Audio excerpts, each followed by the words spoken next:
నెల్లూరు జిల్లాలో పెంచలయ్య హత్య కేసులో నిందితులను అరెస్ట్ చేసేందుకు వెళ్లిన పోలీసులపై దుండగులు తిరగబడ్డారు. కోవూరు షుగర్ ఫ్యాక్టరీ వద్ద జేమ్స్ అనే నిందితుడు కానిస్టేబుల్ పై ఎదురుదాడి చేశాడు. ఈ దాడిలో కానిస్టేబుల్ ఆదినారాయణకు స్వల్ప గాయాలయ్యాయి. దీంతో నిందితుడు జేమ్స్ పై పోలీసులు కాల్పులు జరిపారు. పోలీస్ కాల్పులలో జేమ్స్ అనే నిందితుడి మోకాలికి గాయాలయ్యాయి. నిందితుడు జేమ్స్ కానిస్టేబుల్ ఆదినారాయణను చికిత్స నిమిత్తం నెల్లూరు ప్రభుత్వ హాస్పిటల్కి తరలించారు. మరో 9 మంది కూడా నిందితులు పరారయ్యారు. వారి కోసం పోలీసులు ఇంకా గాలిస్తున్నారు.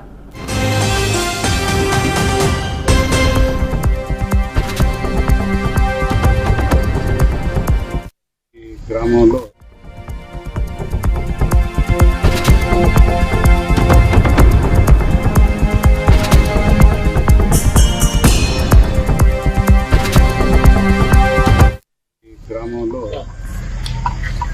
పెంచలయ్య అనే వ్యక్తిపై మారణాయుధాలతోటి గతంలో వాడుతున్న మనస్పర్ధలు కావచ్చు, ఇల్ ఫీలింగ్స్ వల్ల హత్య చేశారు. దాంట్లో భాగంగా ముద్దాయిల ఆచూకీ గురించి మా ఎస్పీ గారు, కృష్ణ ఎస్పీ గారు ఆధ్వర్యంలో స్పెషల్ టీమ్స్ ఫామ్ చేశారు.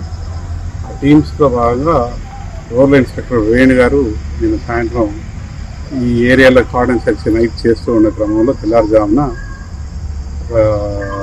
గుర్తు తెలియని అగంతకుడు హెడ్ కానిస్టేబుల్ ఆదినారాయణపై అక్కడ ఎవరో కదిలిక జరుగుతుంది, ఎవరు నువ్వు అని చెప్పి అడుగుతూ ఉంటే అతను సడన్గా కత్తి అతనిపై దాడి చేయడం జరిగింది.